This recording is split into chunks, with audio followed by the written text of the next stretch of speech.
So first up on the list, we'll review the impact categories that have shaped LEED version 4.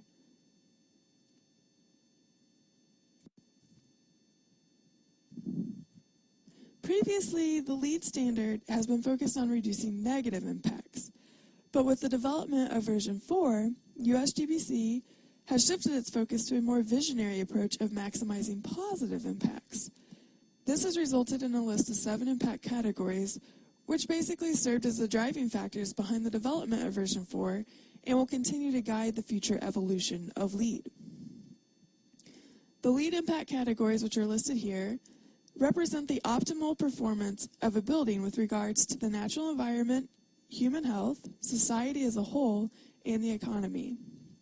Now, it isn't imperative that you memorize the impact categories, but I felt it was important to include them as the first on our list so that we all have an understanding of what USGBC is trying to accomplish, since we also essentially agreed to adopt this mission through our involvement with LEED.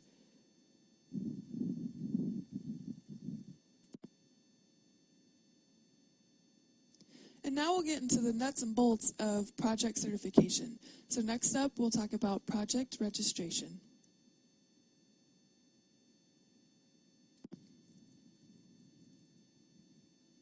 As I mentioned in the introduction, the phase-in of version 4 will be a gradual process. This transition can obviously lead to confusion about which version of the program a project falls under. So to clarify the situation, existing projects that are currently registered under version 2009 can continue to pursue certification based on the version 2009 requirements. However, these project teams have the opportunity to experiment with the version 4 requirements by substituting version 4 credits for the version 2009 credits that they would normally pursue. I'll go over this process more in a minute. Now, new projects have the option to pursue certification under either version until June 1st, 2015. A project team will most likely want to consider their specific project and how confidently they think they can meet the version 4 requirements before deciding how to register their projects. So June 1st, 2015 is an important date to remember. All projects registered after June 1st, 2015 will be required to follow the version 4 standard.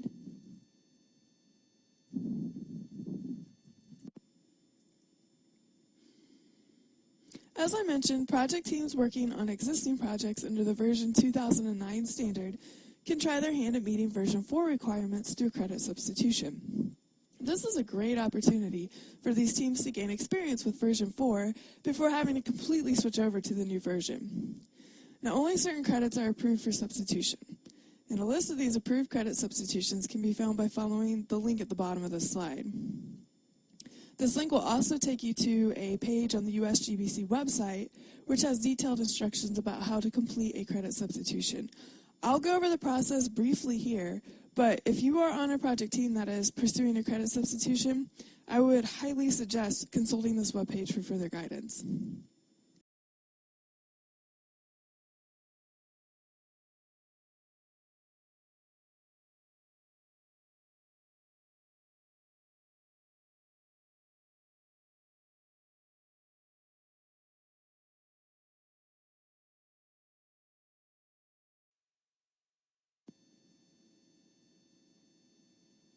USGBC has developed LEED to be a building standard that can be used around the world, which it has.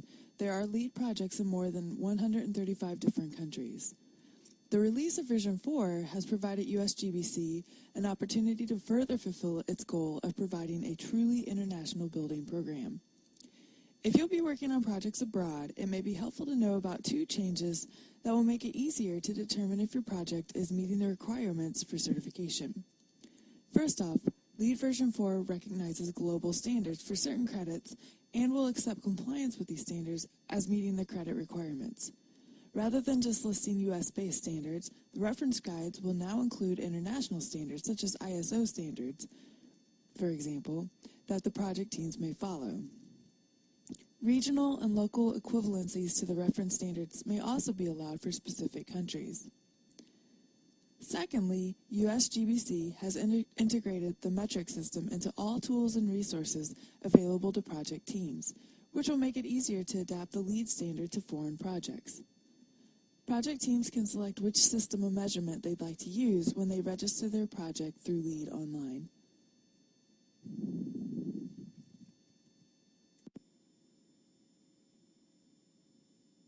One of the issues that critics of LEED sometimes point out is that compliance with the standard may not necessarily result in better building performance. Well, USGBC may now have a solution to this issue, and it comes in the form of a performance tracking app called LEED Dynamic Plaque.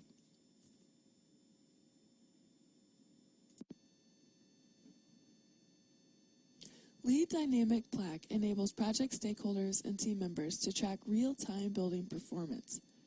This data is used to generate a LEED performance score, which is an indicator of the actual performance of the building. In comparison, the LEED rating that determines the project certification level is an indicator of the predicted performance of a building or project. The LEED performance score is based on a scale from 1 to 100. The higher the score, the better the building is performing. The pillars that make up the score are energy use, water consumption, waste management, transportation, and human experience, or in other words, occupant satisfaction. By measuring and tracking the performance of the building, the project team is able to use LEED Dynamic Plaque to identify areas where improvements can be made.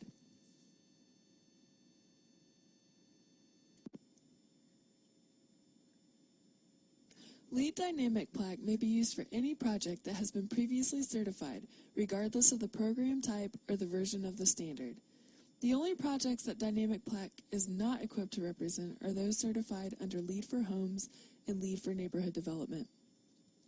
To set up LEED Dynamic Plaque, the project team first needs to register by emailing contact@leedon.io. Once the project team is logged in, the app can pull in basic project information from LEED Online. Project performance data can either be tracked in real time or entered manually. In order to generate a LEED performance score, the project team has to provide a minimum amount of data over the course of 12 months, including energy and water consumption, results from at least one waste audit and one indoor air quality audit, and results from a transportation and satisfaction survey. There is no requirement on the frequency of the data feed, but it should be noted that LEED Dynamic Plaque is only as dynamic as the data it receives. To help collect transportation and satisfaction data, USGBC has built a simple survey for project teams to use. The survey is web-based and can be distributed via email. The responses auto-populate into the data input section and can only be viewed by project teams.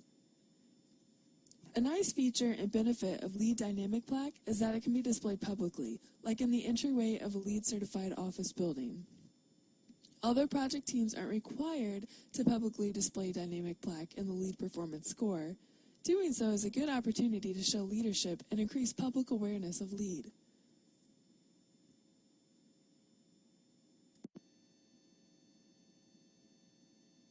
And this brings us to the 10th and final point, professional accreditation. If you are currently a LEED professional, or if you will be seeking accreditation in the near future, you may be wondering how LEED version 4 will affect you. Hopefully this section will answer any questions you may have.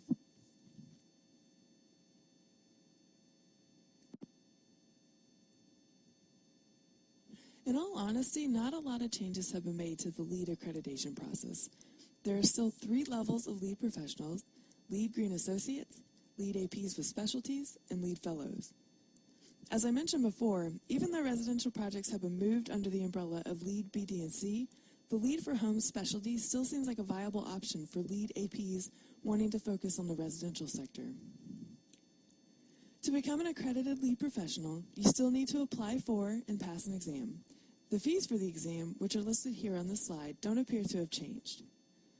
Once you become accredited, you will need to complete and report continuing education hours to keep your accreditation active. The continuing education requirements also haven't changed. LEED Green Associates need to complete 15 hours of continuing education within 2 years, and LEED APs must complete 30 hours, also within 2 years.